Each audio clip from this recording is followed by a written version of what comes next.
composition that you just heard is based on two songs that have Latin titles. The first is more familiar, Gloria in excelsis Deo. The second is perhaps a little less familiar, Et in terra pax hominibus bone voluntatis. The first means glory to God in the highest.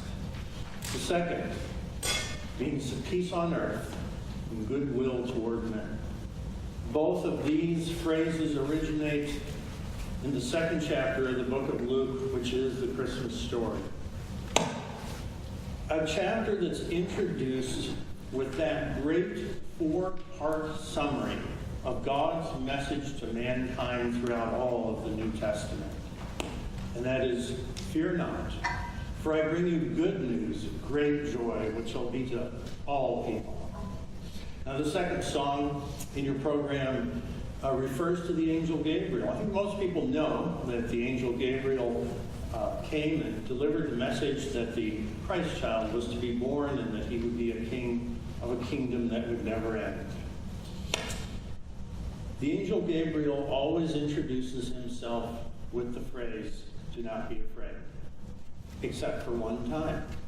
Isn't it interesting that the only person he encountered who was not afraid of him was a teenage girl named Mary? Her fear came later in the conversation. She realized that she was inadequate to the task that she had been given, and I think we've all been there. We've all felt the same way, and Gabriel's gentle reassurance to her is a reassurance to all God's people down through history. Do not be afraid, because you have found favor with God.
Casey told me that this next song is going to take quite a while to set up. So I need to tell you a story while we wait.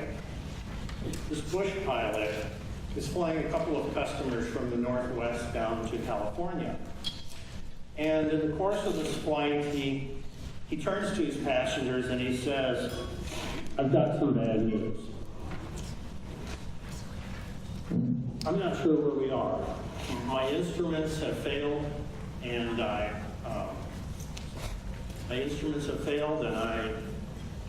don't know where we are, and there's low cloud cover, and I think my only option is to fly down through these clouds. It's not the safest thing to do, but it's really the only thing that's available, and maybe I can see a landmark that will tell us where we are." So as he's going down through the clouds, they see a tall building, and they're in luck. There's a man standing on top of the building. He appears to be taking a coffee break or a smoking break or something. So the aircraft flies in as close to the building as possible. And the pilot says, he leans out the window and says, "Where am I?" The man on the building says, "You're in an airplane." The pilot immediately sets a new bearing, flies exactly 23 miles, and lands at the San Francisco airport. And his customers are amazed, and they say, "How could you possibly have deduced where we were?" And he said, "The man on the building gave me information that was technically accurate, but absolutely useless. So I knew we were at the Microsoft customer service business." Now, what does this have to do with the next song? Absolutely nothing. The Wexford Carol was written by William Devereux to encourage his congregation. They were struggling financially, and he wanted to remind them of their spiritual status in the midst of material suffering. Listen to these words. "Good people all, this Christmas time, consider well and bear in mind what our good God for us has done in sending his beloved Son."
Augusta Kuchera was born in 1905, and she was raised as a strict atheist.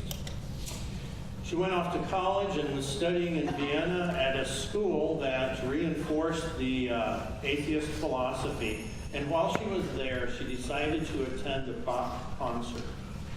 So she went to this Bach concert and apparently went to the wrong venue, because once it started, she realized that she was in a Good Friday service. Well, she stayed, and during that time, the message was so powerful and so personal that she would say later that it blew away her atheism, as she said, like fine dust in a powerful storm. After graduating, she joined the Benedictine order, and she was sent to look after a young girl who was too sick to go to school. And she became attached to the other children in the family. She had a feeling that even though she didn't love the father, she wanted to be with his children. She felt it was what God was telling her to do. So she married a man more than 20 years her senior. And she was very perceptive, and she convinced the family in the years that the Nazis began to consolidate power in Germany that they should abandon their possessions, their wealth, and their influence and flee to America. You've probably guessed by now that her married name was Maria von Trapp. And she came across an obscure, unpublished song written by a piano teacher named Catherine Davis.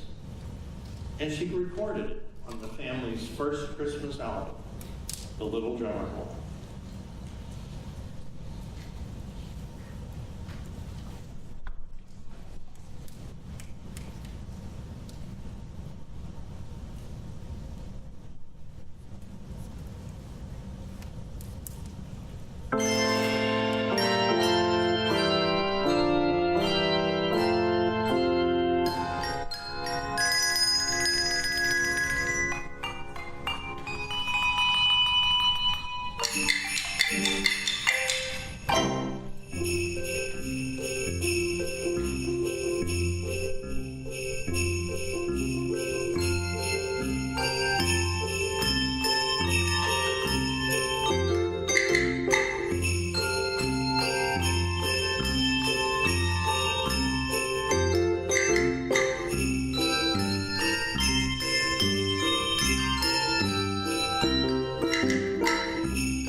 Before introducing this next song, I'd like to mention, as many of you know or have read in the program, the president of Bells in Motion and one of the founding members of this organization passed away this summer. That's Pam Wall.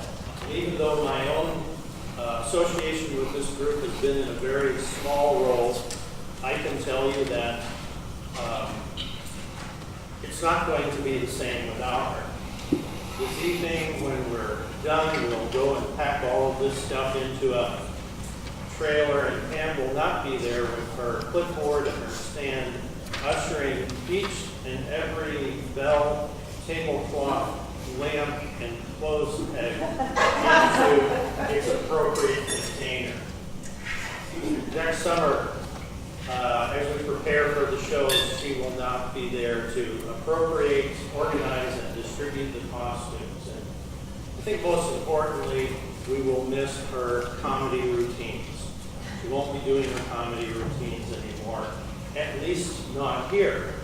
We have a feeling that she's still at it, entertaining the saints and gathered with her unique sense of humor. I think it's appropriate as we gather for Christmas that we remember Pam. Now, The Skater's Waltz was written by Emil Waltefeld.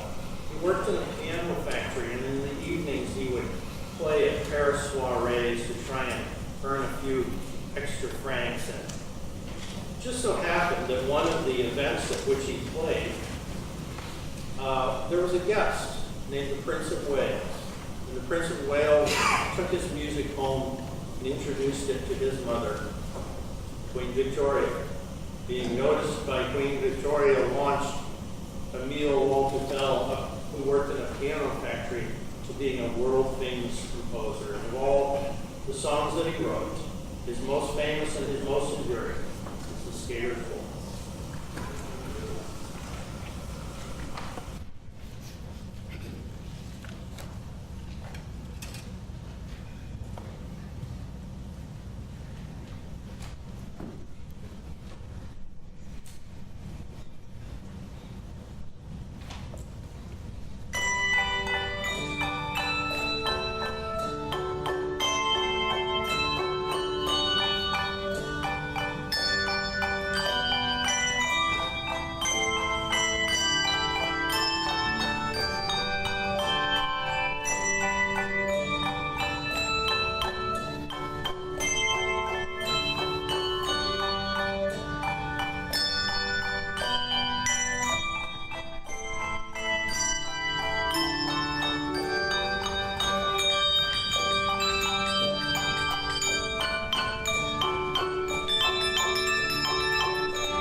may have noticed in your program that the Skater's Waltz is followed by hot chocolate.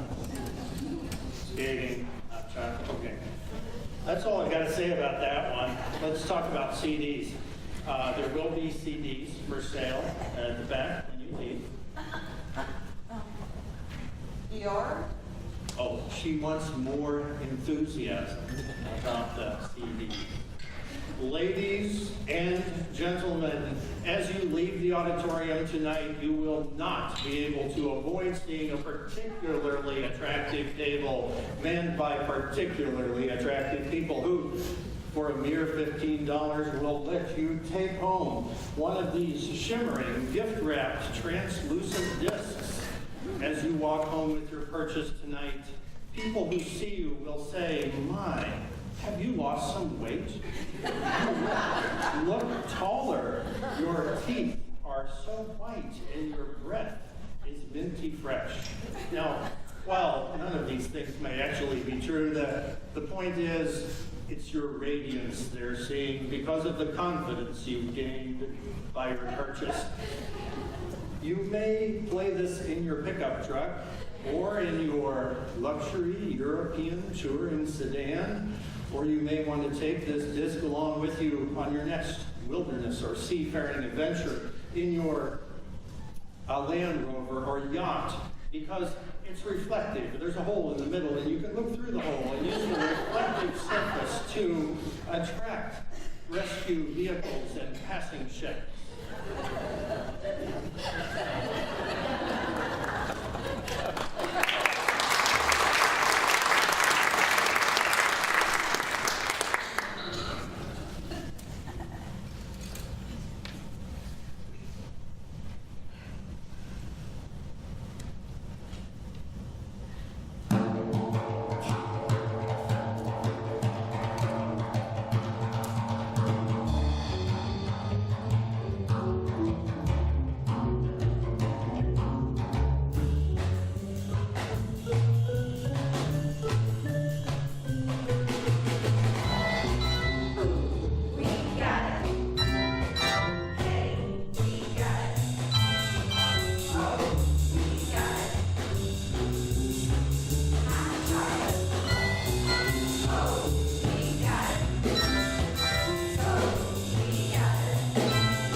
Number Jingle Bell Jazz, the melody will be played on silver melody bells. Now, we've talked about these instruments before, but I've never really explained what they are. Conventional handbells. Conventional handbells are made from bronze, which is an alloy of copper and tin. And during about 29 years ago, the Schlemeric Bell Company decided to introduce a handbell made from brass and coated with or plated with nickel. The bells did not catch on, either with choirs or with audiences, and pretty soon they went out of production. Now, what happens when something becomes rare? It becomes valuable.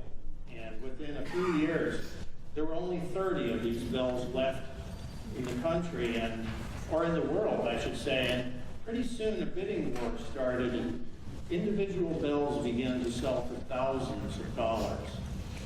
The Schulmerich Company, responding to consumer demand, reintroduced the Silver Melody Bell, I think in 2013, and now most larger bell choirs have them. It's like the country singer Trisha Boland said in her last album, "We all just want what we don't have."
He was actually a real person.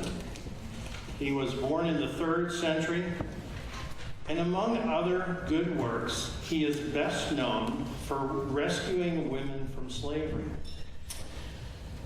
Now, if you'll bear with me a moment, I'd like to talk about something serious, something that's been on my own heart, and something with which I have been directly involved. There are people right here in central Illinois who are doing the work of St. Nicholas around the world. Some of them are risking their lives even today to bring women out of slavery. You may not realize that today more women live in slavery than during the 1800s.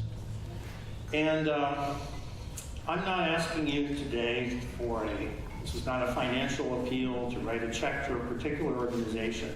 I'm appealing to you to grow your awareness on this subject, to lend your strength, your voice, your hands to this important work. And if this is something you've never heard of and you don't know how would I get involved in that, talk to me after the program. I can point you in the direction of people right here in this area who could use your help in this important work.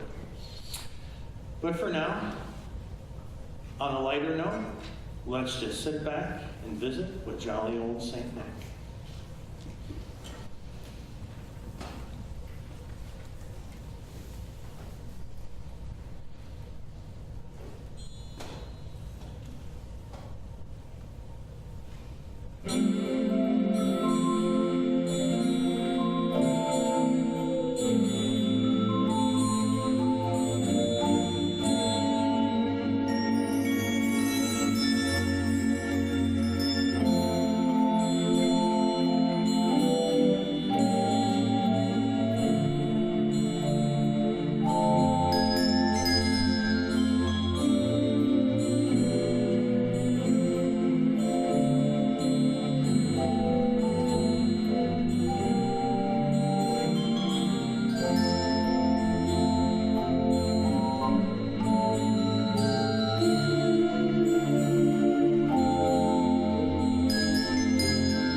Skater's Waltz was written for Frank Sinatra in 1954 by Sammy Kahn and Jewel Stein. You already did that one. What about the Christmas Waltz? The Christmas Waltz was written in 1954. The story is that Stein called Kahn on a hot day in Los Angeles and said, Frank wants a Christmas song. Now, the problem with that is that the previous year, Irving Berlin had just released a hit song called White Christmas. And so the problem that these two writers faced was that a new Christmas song had to be unique and different, even to gain some attention in the shadow of that hit. So it occurred to them that there had never been a waltz written particularly with Christmas lyrics. So they took a waltz that they were writing for another project and just added Christmas lyrics. Gave it to Frank. The song was a huge hit. Went on to be recorded not only by Frank Sinatra, but also by Bing Crosby, Nancy Wilson, Pat Boone, Harry Connick Jr., and Amy Grant. Sammy Kahn was bothered, though. He had been in such a rush to write the lyrics that he had rhymed the words mine and time. He felt that that was cheating. It wasn't really a rhyme. And so, almost 40 years later, he rewrote the lyrics for a new recording by Mel Torme, The Christmas Waltz.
1960s as the good old days.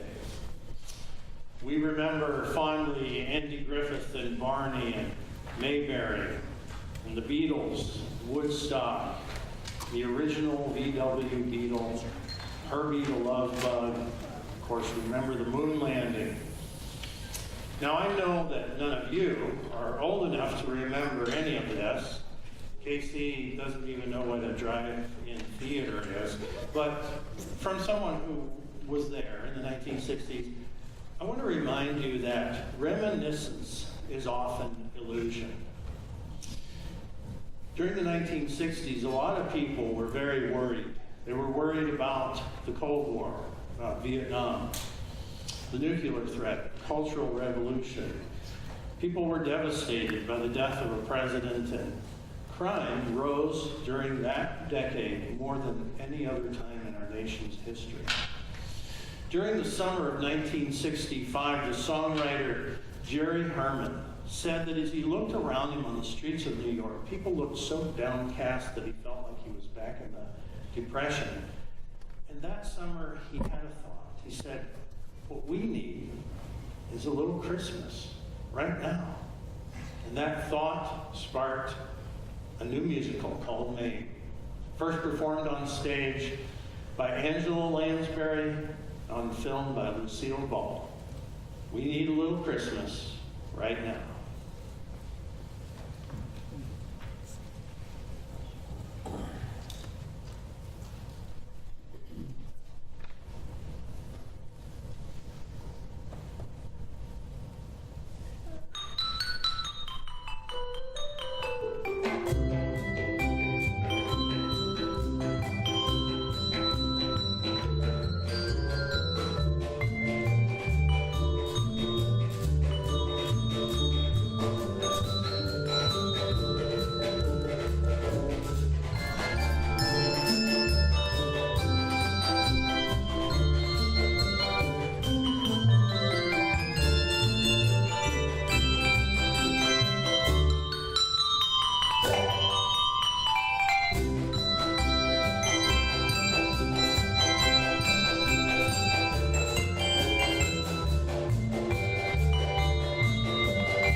KC would like me to extend heartfelt thanks to the people and staff of First Mennonite Church for making us feel so welcome.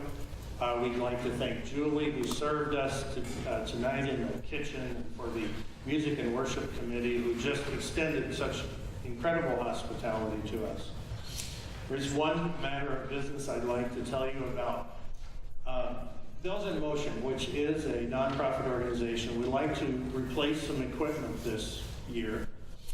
And on the bell table at the back, there will be some baskets if you'd like to help with this project. And here's our promise to you. If we are able to raise, well, any money this year, we will get rid of the visually offensive purple Muppet Mouse. These might be coming back. The last thing we'd like to talk about is that Casey would like to thank these ringers. They drive in from all over the Midwest and give up the better part of a weekend once a month to practice in Springfield in order to put on concerts like these for people like you. And there are cookies waiting downstairs after we play our last number.